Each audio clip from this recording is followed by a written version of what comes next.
Hi hello welcome to my channel friends. ಎಲ್ಲರೂ ಹೇಗಿದ್ದೀರಾ? ಎಲ್ಲರೂ ಚೆನ್ನಾಗಿದ್ದೀರಾ ಅನ್ಕೊಳ್ತಾ ಇವತ್ತಿನ ವ್ಲಾಗ್ನು ಕೂಡ ಸ್ಟಾರ್ಟ್ ಮಾಡ್ತಾ ಇದ್ದೀನಿ.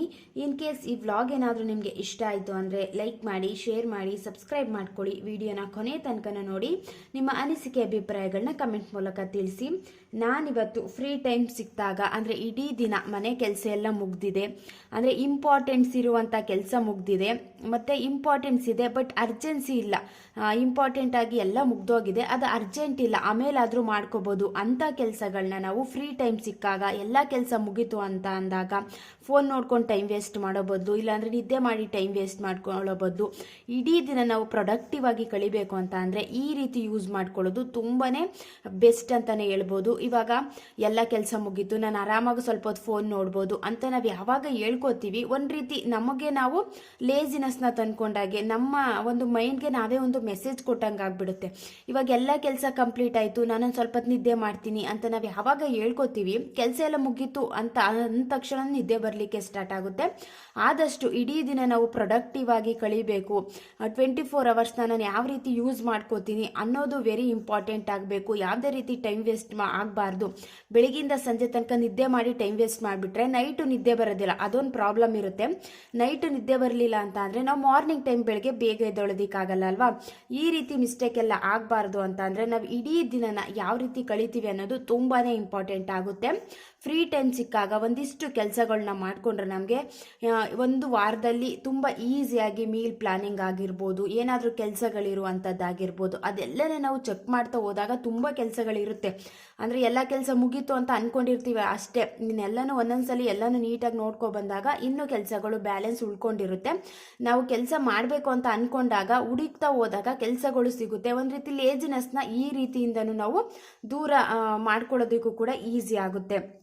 ಅದರಲ್ಲಿ ಫಸ್ಟ್ ಪಾಯಿಂಟ್ ಏನು ಅಂತ ಅಂದರೆ ಸ್ಕಿನ್ ಕೇರ್. ಎಲ್ಲ ಕೆಲಸ ಮುಗೀತು ಅಂತ ಅಂದರೆ ನಾವು ನಮ್ಮ ಕೇರ್ನು ಕೂಡ ಮಾಡ್ಕೋಬೋದು. Skin care and air care ಇದಕ್ಕೂ ಕೂಡ ಟೈಮ್ ಸಿಗುತ್ತೆ. ಇದೇನು ಇಂಪಾರ್ಟೆನ್ಸ್ ಅಷ್ಟು ಇಲ್ಲ ಅಲ್ವಾ. ಇಂಪಾರ್ಟೆನ್ಸ್ ಇರುವಂಥ ಕೆಲಸ ಆಲ್ರೆಡಿ ಮುಗ್ದಿದೆ, ಅರ್ಜೆನ್ಸಿ ಇರುವಂಥ ಕೆಲಸನೂ ಮುಗ್ದೋಗಿದೆ, ಇಂಪಾರ್ಟೆನ್ಸ್ ಇದೆ ಬಟ್ ಅರ್ಜೆಂಟ್ ಏನಿಲ್ಲ. ಆರಾಮಾಗಿ ಕೂತ್ಕೊಂಡು ನಿಧಾನದಲ್ಲಿ ಮಾಡ್ಕೊಳ್ಳುವಂಥ ಕೆಲಸಗಳನ್ನ ನಾವು ನೆಕ್ಸ್ಟ್ ಈ ಪ್ಲ್ಯಾನ್ ಮಾಡಿಕೊಂಡ್ರೆ ತುಂಬಾ ಬೆಸ್ಟು.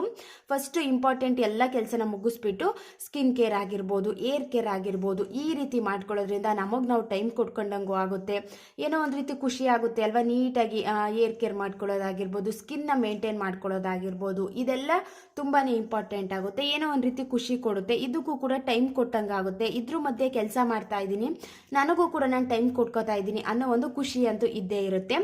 ನೆಕ್ಸ್ಟ್ ಏನು ಅಂತ ಅಂದರೆ ಏನಾದರೂ ದೊಡ್ಡ ಮನೆ ಇದೆ ಅಂದಾಗ ನಾವು ಇಡೀ ದಿನ ಎಲ್ಲನೂ ಡೀಪಾಗಿ ಕ್ಲೀನ್ ಮಾಡೋದೀಗ ಆಗೋದಿಲ್ಲ ಅಲ್ವಾ.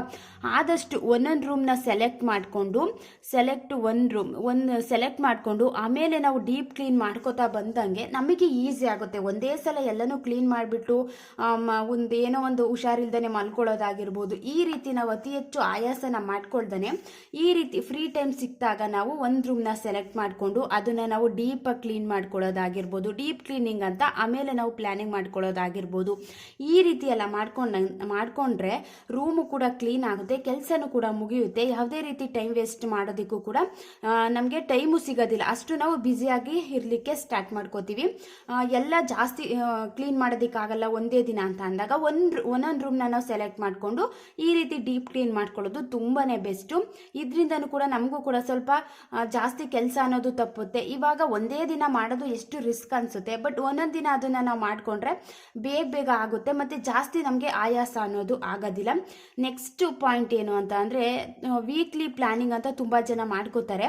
ಅಂದರೆ ವೀಕ್ಲಿ ಫುಡ್ ಲಿಸ್ಟ್ ಅಂತ ಮಾಡಿಕೊಂಡು ನೆಕ್ಸ್ಟು ಅದನ್ನು ಎಲ್ಲ ಸ್ಟಿಕ್ ಮಾಡಿಕೊಂಡು ಅದ್ರ ಪ್ರಕಾರನೇ ಮಾಡ್ಕೋತಾರೆ. ಇದು ಕೂಡ ಇಂಪಾರ್ಟೆಂಟೇ. ಈ ರೀತಿ ಮಾಡ್ಕೊಳ್ಳೋ ಪ್ಲ್ಯಾನ್ ಇದೆ ಅಂದಾಗ ವೀಕ್ಲಿ ಫುಡ್ ಲಿಸ್ಟ್ನ ಮಾಡ್ಕೊಳ್ಳೋದಾಗಿರ್ಬೋದು, ಈ ರೀತಿ ಎಲ್ಲ ನಾವು ಕೆಲಸನ ಕೆಲಸ ಮಾಡಲಿಕ್ಕೆ ಸ್ಟಾರ್ಟ್ ಮಾಡಿಕೊಂಡ್ರೆ ತುಂಬಾ ಯೂಸ್ ಆಗುತ್ತೆ. ಇವೆಲ್ಲ ಯೂಸ್ ಇರುವಂಥದ್ದೇ ಅಲ್ವಾ, ನಮಗೆ ಬೇಕಾಗಿರುವಂಥದ್ದೇ. ಅದೇ ಎಲ್ಲನ ಅರ್ಜೆನ್ಸಿಲಿ ಮಾಡೋದಕ್ಕೆ ಹೋಗ್ತೀವಿ, ವೀಕ್ಲಿ ಫುಡ್ ಪ್ಲ್ಯಾನಿಂಗ್ನೇ ಮಾಡಿಲ್ಲ ನಾನು ಅಂತ ಒಂದೇ ಸಲ ಮಾಡ್ಲಿಕ್ಕೆ ಹೋದಾಗ ಒಂದು ಸ್ವಲ್ಪ ಕನ್ಫ್ಯೂಸ್ ಆಗೋದಾಗಿರ್ಬೋದು, ಈ ರೀತಿ ಎಲ್ಲ ಮಿಸ್ಟೇಕ್ಗಳು ಆಗ್ತಿರುತ್ತೆ ಅಲ್ವಾ. ಆದಷ್ಟು ನಾವು ಈ ಫ್ರೀ ಇರುವಂಥ ಟೈಮಲ್ಲಿ ಇದೆಲ್ಲ ನಿಧಾನದಲ್ಲಿ ಕೂತ್ಕೊಂಡು ಏನೇನು ತಿಂಡಿ ಮಾಡಬೇಕು, ಏನೇನು ನಾನು ಡಿನ್ನರ್ ಮಾಡಬೇಕು, ಬ್ರೇಕ್ಫಾಸ್ಟ್ ಏನು ಮತ್ತು ಡಿನ್ನರ್ ಏನು ಮಾಡೋಣ, ಅದೆಲ್ಲ ನಾವು ನಿಧಾನದಲ್ಲಿ ಕೂತ್ಕೊಂಡು ಆರಾಮಾಗಿ ಒಂದು ಕಾಮಾಗಿ ಯೋಚನೆ ಮಾಡಿಕೊಂಡು ಬರ್ಕೊಂಡ್ರೆ ಒಂದು ಬೆಸ್ಟ್ ಅಂತಲೇ ಹೇಳ್ಬೋದು. ಯಾವುದು ಕೂಡ ಮರ್ತೋಗೋದಿಲ್ಲ, ಟೆನ್ಷನ್ ಅನ್ನೋದು ಇರೋದಿಲ್ಲ ಅಲ್ವಾ. ವೀಕ್ಲಿ ಫುಡ್ ಲಿಸ್ಟ್ ಪ್ಲಾನಿಂಗ್ನು ಮಾಡ್ಕೊಳ್ಳೋದಾಗಿರ್ಬೋದು. ನೆಕ್ಸ್ಟ್ ಏನು ಅಂತ ಅಂದರೆ ಟುಮಾರೋ ಯಾರಾದರೂ ಈಗ ವೀಕ್ಲಿ ಏನು ಮಾಡ್ಕೊಳ್ಳಲ್ಲ, ನಾನು ಒಂದು ದಿನಕ್ಕೆ ಮಾಡ್ಕೋತೀನಿ ಅಂದರೆ ಟುಮಾರೋ ಸ್ನ್ಯಾಕ್ಸ್ ಆಗಿರ್ಬೋದು, ಮಕ್ಳಿಗೇನೋ ಸ್ನ್ಯಾಕ್ಸ್ ಪ್ರಿಪೇರ್ ಮಾಡೋದಾಗಿರ್ಬೋದು. ಇವಾಗ ಏನು ಅಂದರೆ ವೇಸ್ಟ್ ಅಂದರೆ ಹೋಗಲ್ಲ, ಹಾಳಾಗುವಂಥದ್ದಲ್ಲ, ಏನಾದರೂ ಡ್ರೈ ಫ್ರೂಟ್ಸ್ ಲಡ್ಡುಗಳಾಗಿರ್ಬೋದು. ಸ್ನ್ಯಾಕ್ಸ್ ಬೇಕೇ ಬೇಕಾಗುತ್ತೆ, ಮಕ್ಕಳಿದ್ದಾರೆ, ಚಿಕ್ಕ ಮಕ್ಕಳು ಅಂದರೆ ನಾವು ಈ ರೀತಿ ಸ್ನ್ಯಾಕ್ಸ್ನ ಪ್ರಿಪೇರ್ ಮಾಡಿ ಇಟ್ಕೊಂಡಷ್ಟು ತುಂಬಾ ಒಳ್ಳೆಯದು, ತುಂಬ ಟೈಮ್ ಸೇವ್ ಆಗುತ್ತೆ. ಇವಾಗ ಮಾರ್ನಿಂಗ್ ಟೈಮು ನಾವು ಏನು ಸ್ನ್ಯಾಕ್ಸ್ ಇಟ್ಕೊಳ್ದೇ ಇದ್ದಾಗ ಇವಾಗ ಒಂದಿನ ಫ್ರೂಟ್ಸ್ ಹಾಕ್ತೀವಿ, ಒಂದಿನ ಏನೋ ವೆಜಿಟೇಬಲ್ಸ್ ಹಾಕ್ತೀವಿ, ನೆಕ್ಸ್ಟ್ ಏನೋ ಒಂದು ಡ್ರೈ ಫ್ರೂಟ್ಸ್ ಲಡ್ಡು ಹಾಕೋದಾಗಿರ್ಬೋದು. ಈ ರೀತಿ ಮನೇಲೆ ಪ್ರಿಪೇರ್ ಮಾಡಿರುವಂಥ ಫುಡ್ನ ಹಾಕೋದಾಗಿರ್ಬೋದು. ಇದೆಲ್ಲ ತುಂಬಾ ಬೆಸ್ಟ್, ಟೈಮ್ ತುಂಬಾ ಸೇವ್ ಆಗುತ್ತೆ ಮತ್ತು ಅರ್ಜೆಂಟಲ್ಲಿ ಏನು ಹಾಕೋದು ಅನ್ನೋ ಒಂದು ಕನ್ಫ್ಯೂಸನ್ನು ಇರೋದಿಲ್ಲ. ಆಲ್ರೆಡಿ ನಾವು ಮಾಡಿ ಇಟ್ಕೊಂಡ್ರೆ ತುಂಬಾ ಒಳ್ಳೆಯದು. ಈ ಸ್ನ್ಯಾಕ್ಸ್ನ ಪ್ರಿಪೇರ್ ಮಾಡೋದಕ್ಕೂ ಕೂಡ ನಮ್ಮ ಟೈಮ್ನ ಯೂಸ್ ಮಾಡ್ಕೋಬೋದು. ನೆಕ್ಸ್ಟ್ ಏನಂತ ಅಂದರೆ ಫ್ರಿಡ್ಜ್ ಕ್ಲೀನ್ ಮಾಡೋದಾಗಿರ್ಬೋದು. ಇವೆಲ್ಲ ಏನು ಅಂತ ಅಂದರೆ ಆರಾಮಾಗಿ ಕುತ್ಕೊಂಡು ಕ್ಲೀನ್ ಮಾಡುವಂಥ ಕೆಲಸಗಳಲ್ವ, ಜಾಸ್ತಿ ಟೈಮ್ ಹಿಡಿಯುತ್ತೆ ಈ ಕೆಲಸ ಮಾಡಲಿಕ್ಕೆ. ನಾವು ಆಲ್ರೆಡಿ ಅರ್ಜೆನ್ಸಿ ಇರುವಂಥ ಕೆಲಸ ಮಾಡಿದ್ದೀವಿ ಅಂದಾಗ ಏನೇ ಡಿಸ್ಟರ್ಬೆನ್ಸ್ ಇರೋದಿಲ್ಲ, ಆರಾಮಾಗಿ ಕೂತ್ಕೊಂಡು ಮಾಡ್ಕೋಬೋದು. Fridge clean ಮಾಡ್ಕೊಳ್ಳೋದಾಗಿರ್ಬೋದು. ನೆಕ್ಸ್ಟ್ ಏನೋ ಒಂದು ದೇವ್ರ ಮನೆ ಕ್ಲೀನ್ ಮಾಡುವಂಥದ್ದಾಗಿರ್ಬೋದು. ನಾವು ಕೆಲಸ ಇಲ್ಲ ಅಂತ ಯಾವಾಗ ಕೂತ್ಕೊಳ್ಳೋದಕ್ಕೆ ಹೋಗ್ತೀವಿ ಅದೊಂಥರ ನಮ್ಮನ್ನು ಹಾಗೇ ಮಾಡಿಬಿಡುತ್ತೆ. ಕೆಲಸ ಇದ್ರೂ ಕೂಡ ಮಾಡೋದಕ್ಕೆ ಇಂಟ್ರೆಸ್ಟ್ ಅನ್ನೋದು ಬರೋದಿಲ್ಲ. ನಾವು ಯಾವಾಗ ಏನೇನು ಕೆಲಸ ಇದೆ ಮನೇಲಿ ಹುಡುಕೋತಾ ಕೆಲಸ ಮಾಡೋಣ, ನನ್ನನ್ನು ನಾನು ಬ್ಯುಸಿಯಾಗಿ ಇಟ್ಕೊಳ್ಳೋಣ, ಏನೋ ಒಂದು ರೀತಿ ನನಗೂ ಕೂಡ ಇರೋ ಒಂದು 24 hours ನಾನು ಬೆಳಗಿಂದ ಸಂಜೆ ತನಕ ಏನು ಕೆಲಸ ಮಾಡಿದೆ, ಏನೇನು ಯೂಸ್ ಮಾಡಿಕೊಂಡೆ ಅನ್ನೋ ಒಂದು ಖುಷಿ ಅಂತೂ ಬೇಕಲ್ವಾ. ನಾನು ಇಷ್ಟು ಕೆಲಸ ಮಾಡಿದ್ದೀನಿ, ಎಲ್ಲನೂ ಕಂಪ್ಲೀಟ್ ಮಾಡಿದ್ದೀನಿ, ಇವತ್ತು ಇಷ್ಟನ್ನ ಯೂಸ್ ಮಾಡ್ಕೊಂಡಿದ್ದೀನಿ, ನನ್ನನ್ನು ನಾನು ಒಂದು ರೀತಿ ಕೆಲಸದಲ್ಲಿ ತೊಡಗಿಸ್ಕೊಂಡಿದ್ದೀನಿ ಅನ್ನೋ ಒಂದು ಖುಷಿ ಅಂತೂ ಇದ್ದೇ ಇರುತ್ತೆ. ಆದಷ್ಟು ನಾವು ಕೆಲಸನ ಹುಡುಕ್ತಾ ಹೋದಷ್ಟು ತುಂಬ ಕೆಲಸಗಳು ಇರುತ್ತೆ. ಪೂಜಾ ರೂಮ್ನ ಕ್ಲೀನ್ ಮಾಡ್ಕೊಳ್ಳುವಂಥದ್ದು. ನೆಕ್ಸ್ಟು ಬಟ್ಟೆ ಏನಾದ್ರು ಮಡ್ಚಿಲ್ಲ ಅಂತ ಅಂದರೆ ಕ್ಲಾತ್ ಫೋಲ್ಡಿಂಗ್ ಮಾಡ್ಕೊಳ್ಳುವಂಥದ್ದು. ಇವೆಲ್ಲ ಆರಾಮಾಗಿ ಕೂತ್ಕೊಂಡು ಮಾಡುವಂಥ ಕೆಲಸಗಳೇ. ಬಟ್ಟೆ ಮಡ್ಚೋದಾಗಿರ್ಬೋದು, ಒಂದೇ ಸಲ ಎಲ್ಲನೂ ಮಡ್ಚೋದಾಗಿರ್ಬೋದು. ನೆಕ್ಸ್ಟು ಬಟ್ಟೆ ಕ್ಲಾತ್ ಐರನಿಂಗ್ ಆಗಿರ್ಬೋದು, ಏನೋ ಮಕ್ಕಳದು ಸ್ಕೂಲ್ ಡ್ರೆಸ್ಸಸ್ ಆಗಿರ್ಬೋದು, ಹಸ್ಬೆಂಡ್ ಆಗಿರ್ಬೋದು, ಎಲ್ಲ ನೀಟಾಗಿ ಐರನ್ ಮಾಡಿ ಇಡುವಂಥದ್ದು. ಮನೇಲಿ ಹೌಸ್ ವೈಫ್ ಇದ್ದೀವಿ ಅಂತ ಅಂದರೆ ಇಷ್ಟೆಲ್ಲ ನಮ್ಮ ಕೆಲಸನೇ. ಇವಾಗ ಒಂದು ಮಿಡಲ್ ಕ್ಲಾಸ್ ಫ್ಯಾಮಿಲಿ ಯಾರು ಅಂದರೆ ಕೆಲಸದವ್ರಿಲ್ಲ, ನಾವೇ ಎಲ್ಲ ಕೆಲಸ ಮಾಡ್ಕೋಬೇಕು ಅಂತ ಅಂದಾಗ ಇಷ್ಟೆಲ್ಲ ನಮ್ಮ ಜವಾಬ್ದಾರಿನೇ. ನಾವು ಯಾವಾಗ ಅದನ್ನ ನಾವು ಪ್ಲಾನ್ ಮಾಡಿಕೊಂಡು ನಮಗೆ ಯಾವಾಗ ಈಸಿ ಆಗುತ್ತೆ ಆ ರೀತಿ ಒಂದು ದಿನದಲ್ಲಿ ನಾನು ಈ ಕೆಲಸ ಮಾಡ್ಕೋತೀನಿ, ಒಂದಿನ ಬಟ್ಟೆ ಐರನಿಂಗ್ ಮಾಡ್ಕೋತೀನಿ, ಒಂದು 2 hour ಕೂತ್ಕೊಂಡು ನೀಟಾಗಿ ಎಲ್ಲ ಐರನ್ ಮಾಡಿರ್ತೀನಿ, ಒಂದಿನ ಕಬೋರ್ಡ್ ಕ್ಲೀನಿಂಗ್ ಮಾಡ್ಕೋತೀನಿ. ಇವೆಲ್ಲ ನಮ್ಮ ಕೆಲಸಗಳೇ ಅಲ್ವಾ. ಆದಷ್ಟು ಈ ರೀತಿ ಫ್ರೀ ಇರುವಂಥ ಟೈಮಲ್ಲಿ ಮಾಡಿಕೊಂಡ್ರೆ ರಿಸ್ಕ್ ಅನ್ನೋದು ಕಮ್ಮಿ ಆಗುತ್ತೆ, ತುಂಬ ಚೆನ್ನಾಗಿ ಕೆಲಸನೂ ಕೂಡ ಮುಗಿಸ್ಕೋಬೋದು. ನೆಕ್ಸ್ಟು ಎಲ್ಲ ಕೆಲಸ ಮುಗೀತು ಅಂತ ಅಂದರೆ ಒಂದು ಬುಕ್ನ ಓದೋದಾಗಿರ್ಬೋದು, ನಮ್ಮ ಮೈಂಡ್ನ ಫ್ರೆಶ್ ಆಗಿಡ್ಲಿಕ್ಕೂ ಕೂಡ ಇದು ಹೆಲ್ಪ್ ಆಗುತ್ತೆ. ಒಂದಿನ 1-2 ಪೇಜ್ ಓದೋದಾಗಿರ್ಬೋದು, ಒಂದೇ ಸಲ ಕುತ್ಕೊಂಡು ಓದೋದಕ್ಕಾಗೋದಲ್ವಾ, ಡೈಲಿ 1-2 ಪೇಜಸ್ನ ಓದೋದಾಗಿರ್ಬೋದು. ಈ ರೀತಿ ಏನೋ ಒಂದು ಇಂಟ್ರೆಸ್ಟ್ ಆಗಿರುವಂಥ ಕತೆ ಆಗಿರ್ಬೋದು, ಏನೋ ಒಂದು ಓದಲಿಕ್ಕೆ ಸ್ಟಾರ್ಟ್ ಮಾಡಿಕೊಂಡ್ರೆ ನಾನು ಕೂಡ ಡೈಲಿ 1-2 ಪೇಜ್ ಬುಕ್ಕ ಓದ್ತೀನಿ. ನನಗೆ ಅನಿಸಿದ್ದು ಏನು ಅಂತ ಅಂದರೆ ಏನೋ ಒಂದು ಕ್ಯೂರಿಯಾಸಿಟಿ ಇರುತ್ತೆ. ಇವತ್ತು 2 ಪೇಜ್ ನಾವು ಮುಗಿಸಿರ್ತೀವಲ್ವ, ನೆಕ್ಸ್ಟ್ ಪೇಜ್ ಏನಾಗುತ್ತೆ ಅದು ಓದೋಣ.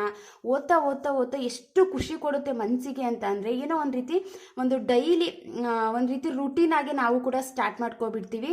ಒಂದು 15 ದಿನ ಓದಿ ನೋಡಿ, ಯಾವುದಾದ್ರೂ ಒಂದು ಇಂಟ್ರೆಸ್ಟ್ ಆಗಿರುವಂಥ ಬುಕ್ನ ನಾವು ಒಂದು 15 ದಿನ ಓದಿ ನೋಡಿದ್ರೆ ನೆಕ್ಸ್ಟ್ ಏನಾಗುತ್ತೆ, ನೆಕ್ಸ್ಟ್ ಓದೋಣ, 1-2 ಪೇಜ್ ಕಂಪ್ಲೀಟ್ ಮಾಡೋಣ ಅನ್ನೋ ಕ್ಯೂರಿಯಾಸಿಟಿ ಕೂಡ ಜಾಸ್ತಿ ಆಗುತ್ತೆ, ಮೈಂಡು ಕೂಡ ಫ್ರೆಶ್ ಆಗುತ್ತೆ. ಏನೋ ಒಂದು ಕೆಲಸ ಎಲ್ಲ ಮಾಡಿರ್ತೀವಿ, ಆರಾಮಾಗಿ ಒಂದು ಮನಸ್ಸಿಗೂ ರಿಲ್ಯಾಕ್ಸ್ ಅನ್ನೋದು ಕೂಡ ಸಿಗುತ್ತೆ. ಈ ರೀತಿ ಬುಕ್ಸ್ ಓದೋದ್ರಿಂದ ಒಂದು ನಮಗೆ ನಾಲೆಡ್ಜ್ ಕೂಡ ಇಂಪ್ರೂವ್ ಆಗುತ್ತೆ. ಏನೋ ಒಂದು ಹೊಸ ವಿಚಾರಗಳೆಲ್ಲ ಕಲಿತಾ ಹೋಗ್ತೀವಿ. ನಾವು ಏನು ಓದೋದನ್ನೇ ಮನೆ ಕೆಲಸಕ್ಕೆ ಸೀಮಿತ ಆಗಿಬಿಟ್ರೆ ಒಂದು ರೀತಿ ಅಷ್ಟಕ್ಕೆ ಕೆಲಸ ಮಾಡು, ಆರಾಮಾಗಿ ಮಕ್ಕಳು ನೋಡ್ಕೊ, ಅದೇ ಒಂದು ಇದಾಗ್ಬಿಡುತ್ತೆ. ಆದಷ್ಟು ಇಂಥ ಟೈಮಲ್ಲಿ ನಾವು ಬುಕ್ಸ್ನ ಓದೋದಾಗಿರ್ಬೋದು, ನಮ್ಮ ನಾಲೆಡ್ಜ್ನ ನಾವು ಯಾವ ರೀತಿ ಇಂಪ್ರೂವ್ ಮಾಡ್ಕೋಬೋದು ಅನ್ನುವಂಥದ್ದನ್ನ ನಾವು ಗಮನದಲ್ಲಿ ಇಟ್ಕೊಂಡಾಗ ಈ ರೀತಿ ಅದನ್ನು ಯೂಸ್ ಮಾಡ್ಕೋಬೋದು. ಎಲ್ಲ ಕೆಲಸ ಮುಗೀತು ಅಂದಾಗ ನಾನು ಈ ರೀತಿ ಯೂಸ್ ಮಾಡಿಕೊಂಡೆ ಅನ್ನೋ ಒಂದು ಖುಷಿ ಅಂತೂ ಇದ್ದೇ ಇರುತ್ತೆ ಅಲ್ವಾ. ನೆಕ್ಸ್ಟ್ ಪಾಯಿಂಟ್ ಏನು ಅಂತ ಅಂದರೆ ಇವಾಗ ಮಧ್ಯಾಹ್ನ ಆಗಿರುತ್ತೆ, ನಮ್ಮ ಕೆಲಸ ಎಲ್ಲ ಮುಗಿಯೋಷ್ಟರಲ್ಲಿ ಅಲ್ಲೇ ಒಂದು 10 ನಿಮಿಷ ಫೋನ್ ನೋಡ್ಬಿಡೋಣ ಅಂದರೆ ಒಂದು ಹಾಫ್ ಆನ್ ಅವರ್ 1 hour ಆಗಿಬಿಡುತ್ತೆ ಅಲ್ವಾ. ಟೈಮ್ ಆಗೋದೇ ಗೊತ್ತಾಗೋದಿಲ್ಲ. ಇವಾಗ ಫೋನ್ ನೋಡೋದಾಗಿರ್ಬೋದು, ನಿದ್ದೆ ಮಾಡೋದಾಗಿರ್ಬೋದು, TV ನೋಡೋದಾಗಿರ್ಬೋದು, ಇಂಥ ಟೈಮಲ್ಲಿ ಎಷ್ಟು ಬೇಗ ಟೈಮ್ ಆಗುತ್ತೆ ಅಂತ ನಿಜವಾಗ್ಲೂ ಗೊತ್ತಾಗೋದಿಲ್ಲ. ಚಾಪಿಂಗ್ ದಿ ವೆಜಿಟೇಬಲ್ ನೈಟ್ ಡಿನ್ನರ್ಗೆ ನಾವು ಪ್ರಿಪೇರ್ ಮಾಡ್ಕೊಳ್ಳೋದಾಗಿರ್ಬೋದು. ಈ ರೀತಿ ಎಲ್ಲ ನಾವು ಆದಷ್ಟು ಕೆಲಸಗಳನ್ನ ಮಾಡಿಕೊಂಡ್ರೆ ತುಂಬ ಬೇಗ ಡಿನ್ನರ್ನ ಕಂಪ್ಲೀಟ್ ಮಾಡ್ಕೋಬೋದು. ಆಲ್ರೆಡಿ ಪ್ರಿಪ್ರೇಷನ್ ಎಲ್ಲ ಮಾಡ್ಕೊಂಡಿದ್ದೀವಿ ನಾವು ಅಂದಾಗ ಬೇಗ ಒಂದು ½ ಕೆಲಸನ ಮುಗಿಸ್ಕೊಳ್ಳೋದಾಗಿರ್ಬೋದು. ಒಂದೇ ಸಲ ತರಕಾರಿ ಕಟ್ ಮಾಡಿಕೊಂಡು ಎಲ್ಲ ರೆಡಿ ಮಾಡ್ಕೊಳ್ಳೋ ಬದಲು ಈ ರೀತಿ ಫ್ರೀ ಇರುವಂಥ ಟೈಮಲ್ಲಿ ನಾವು ಅದನ್ನೆಲ್ಲ ಚಾಪಿಂಗ್ ಮಾಡಿಕೊಂಡು ಇಟ್ಕೊಂಡಿದ್ರೆ ಇವಾಗ ಮಧ್ಯಾಹ್ನ ಆಗಿದೆ ಅಂದರೆ ನೈಟ್ ನಾವು ಒಂದು ಸಂಜೆ ಒಂದು 6 ಗಂಟೆಯಿಂದಲೇ ನಾವು ಡಿನ್ನರ್ನ ಅಡುಗೆ ಮಾಡಲಿಕ್ಕೆ ಸ್ಟಾರ್ಟ್ ಮಾಡ್ಕೋತೀವಿ, ಒಂದು 6:30 ಅಂತ. ಅಂದರೆ ಈ ರೀತಿ ನಾವು ತರಕಾರಿ ಎಲ್ಲ ಕಟ್ ಮಾಡಿ ಇಟ್ಕೊಂಡಿದ್ರೆ ಒಂದು ½ ಕೂಡ ಅಡುಗೆ ಕೆಲಸನೂ ಮುಗಿದ್ಬಿಡುತ್ತೆ. ನೆಕ್ಸ್ಟ್ ಏನು ಅಂತ ಅಂದರೆ ಏನಾದರೂ ಪ್ಲ್ಯಾಂಟ್ಸ್ ಇದೆ ಮನೆಯಲ್ಲಿ ಅಂತ ಅಂದರೆ ಪ್ಲ್ಯಾಂಟ್ಸ್ನ ಕೇರ್ ಮಾಡುವಂಥದ್ದು ಆಗಿರ್ಬೋದು. ತುಂಬ ಕೆಲಸ ಇರುತ್ತೆ, ನಾವು ಅದನ್ನು ಐಡೆಂಟಿಫೈ ಮಾಡ್ಕೋಬೇಕು ಅಷ್ಟೇ. ಪ್ಲ್ಯಾಂಟ್ಸ್ನ ಕೇರ್ ಮಾಡ್ಕೊಳ್ಳೋದಾಗಿರ್ಬೋದು. ಏನೋ ಒಂದು ರೀತಿ ನಾವು ಪ್ಲ್ಯಾಂಟ್ಸ್ನ ಚೆನ್ನಾಗಿ ಕೇರ್ ಮಾಡ್ತಿದ್ದೀವಿ ಅಂತ ಅಂದರೆ ಏನೋ ಒಂದು ರೀತಿ ಖುಷಿ ಕೊಡುತ್ತೆ. ಮೈಂಡ್ಗೂ ಕೂಡ ಜಾಸ್ತಿ ಸ್ಟ್ರೆಸ್ ಅನ್ನೋದಾಗಿದ್ದರೆ ಒಂದು ರೀತಿ ರಿಲ್ಯಾಕ್ಸ್ ಅನ್ನೋದು ಸಿಗುತ್ತೆ, ಒಂದು ರೀತಿ ಮನಸ್ಸಿಗೂ ಕೂಡ ಸಮಾಧಾನ ಅನ್ನೋದು ಸಿಗುತ್ತೆ ಅಲ್ವಾ. ಆದಷ್ಟು ಪ್ಲ್ಯಾಂಟ್ಸ್ನ ಕೇರ್ ಮಾಡೋದಾಗಿರ್ಬೋದು.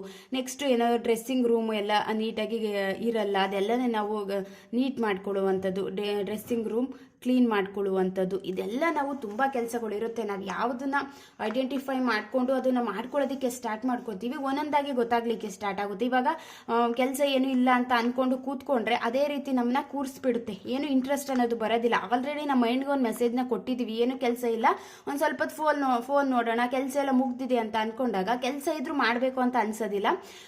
ಕೆಲಸ ಎಲ್ಲ ಮುಗೀತು ಅಂದಾಗ ಒಂದು ಚಿಕ್ಕದಾಗಿ ಒಂದು ಬಟ್ಟೆ ಐರನ್ ಮಾಡಲಿಕ್ಕೆ ಸ್ಟಾರ್ಟ್ ಮಾಡ್ಕೊಂಡಾಗ ಅಲ್ಲೇ ನಾವು ಕಬೋರ್ಡ್ನ ನೋಡ್ತೀವಿ, ನೀಟಾಗಿ ಬಟ್ಟೆ ಎಲ್ಲ ಮಡ್ಚಿರಲ್ಲ ಅಂದಾಗ ಅಲ್ಲೇ ಬಟ್ಟೆನ ಫೋಲ್ಡ್ ಮಾಡೋದಾಗಿರ್ಬೋದು. ಒಂದೊಂದೇ ಕೆಲಸಗಳು ಸಿಗ್ತಾ ಇರುತ್ತೆ. ನಾವು ಅದನ್ನು ನೋಡಿಕೊಂಡು ಕೆಲಸ ಮಾಡಲಿಕ್ಕೆ ಸ್ಟಾರ್ಟ್ ಮಾಡ್ಕೊಂಡಾಗ ಇಡೀ ದಿನ ನಾವು ಚೆನ್ನಾಗಿ ಕಳಿಬೋದು. ಯಾವುದೇ ರೀತಿ ಟೈಮ್ ವೇಸ್ಟ್ ಮಾಡ್ತಾ ಇದ್ದೀನಿ ಅನ್ನೋ ಫೀಲ್ ಅಂತೂ ಇರೋದಿಲ್ಲ. ನಾವು ಕೂಡ ಬುಕ್ಸ್ ಓದೋದಾಗಿರ್ಬೋದು, ನಮ್ಮನ್ನು ನಾವೊಂದು ಫ್ರೆಶ್ ಆಗಿ ಇಟ್ಕೊಳ್ಳೋದಕ್ಕೆ, ನಮ್ಮನ್ನು ನಾವೊಂದು ಆಕ್ಟಿವ್ ಆಗಿ ಇಟ್ಕೊಳ್ಳೋದಕ್ಕೆ ಯಾವ ರೀತಿ ಕೆಲಸಗಳನ್ನ ಮಾಡ್ಕೋಬೋದು, ಒಂದು ಲೇಜಿನೆಸ್ ಅನ್ನೋದು ಹೋಗ್ಲಿಕ್ಕೆ. ಇವಾಗ ಬಟ್ಟೆ ಮಡ್ಚಿಲ್ಲ, ಹಾಗೆ ತಂದು ಇಟ್ಬಿಟ್ಟಿದ್ದೀವಿ ಬಟ್ಟೆ ತೊಳೆದು ಅಂತ ಅಂದ್ಕೊಂಡ್ರೆ ಬಟ್ಟೆ ಮಡ್ಚುವಂಥದ್ದು ತುಂಬ ಒಂದು ರೀತಿ ಬೇಜಾರಾಗಿರುವಂಥ ಕೆಲಸನೇ ಅಲ್ವಾ. 1 ವೀಕ್ ಆದರೂ ನಾವು ಬಟ್ಟೆ ಮಡ್ಚಿರಲ್ಲ, ಅದು ಹಾಗೆ ಇರುತ್ತೆ. ತಂದು ಇಟ್ಟಿರುವಂಥ ಬಟ್ಟೆನ ನಾವು ಯಾವಾಗ ಪೋಸ್ಟ್ಪೋನ್ ಮಾಡ್ಕೋತಾ ಹೋಗ್ತೀವಿ ಅದು ಹಾಗೆ ಇದ್ಬಿಡುತ್ತೆ. ಆದಷ್ಟು ನಾವು ಅವಾಗ ಏನಾದರೂ ತಗೊಬಂದಿರುವಂಥ ಬಟ್ಟೆಗಳನ್ನ ಅವಾಗಲೇ ಮಡ್ಚಿ ಇಟ್ಬಿಟ್ರೆ ಕೆಲಸನೂ ಕೂಡ ಕಮ್ಮಿ ಆಗುತ್ತೆ. ಜಾಸ್ತಿ ನಾವು ಇಟ್ಕೊಂಡಂಗೆ ಜಾಸ್ತಿ ಬಟ್ಟೆಗಳು ಆಗ್ತಿರುತ್ತೆ, ಅದೆಲ್ಲ ಒಂದೇ ಸಲ ಕ್ಲೀನ್ ಮಾಡಬೇಕು ಅಂತ ಅಂದಾಗ ತುಂಬ ಹಿಂಸೆ ಆಗಿಬಿಡುತ್ತೆ, ಅವಾಗ ಬೇಜಾರು ಕೂಡ ಆಗಿಬಿಡುತ್ತೆ ಅಲ್ವಾ. ಆದಷ್ಟು ಅವಾಗಿನ ಕೆಲಸಗಳನ್ನ ಅವಾಗಲೇ ಮಾಡ್ಕೊಳ್ಳೋದು. ಈ ರೀತಿ ಚಿಕ್ಕ ಪುಟ್ಟ ಕೆಲಸಗಳನ್ನ ಮಾಡ್ಕೋತಿದ್ರೆ ನಾವು ದಿನ ಕೂಡ ಮನೇನೂ ಕೂಡ ನೀಟಾಗಿರುತ್ತೆ. ಮತ್ತು ಒಂದೊಂದು ರೂಮ್ನೇ ನಾವು ಸೆಲೆಕ್ಟ್ ಮಾಡಿಕೊಂಡು ರೂಮ್ನೆಲ್ಲ ಕ್ಲೀನ್ ಮಾಡ್ಕೋತಿದ್ರೆ ಒಂದೇ ಸಲ ಕ್ಲೀನ್ ಮಾಡುವಂಥ ಅವಶ್ಯಕತೆ ಕಮ್ಮಿ ಆಗುತ್ತೆ. ನಮಗೂ ಕೂಡ ಒಂದು ರಿಸ್ಕ್ ಅನ್ನೋದು ಕಮ್ಮಿ ಆಗುತ್ತೆ. ಯಾರಾದರೂ ಬಂದರೂ ಕೂಡ ಎಲ್ಲ ಮನೆ ಕ್ಲೀನ್ ಆಗಿರುತ್ತೆ, ಒಂದು ರೀತಿ ಖುಷಿ ಆಗುತ್ತೆ. ಇಷ್ಟೆಲ್ಲ ನಾನು ಕೆಲಸನ ಮಾಡ್ಕೋತಾ ಇದ್ದೀನಿ ಅನ್ನೋ ಒಂದು ಹ್ಯಾಪಿನೆಸ್ ಅಂತೂ ಮನಸ್ಸಲ್ಲಿ ಇದ್ದೇ ಇರುತ್ತೆ ಅಲ್ವಾ.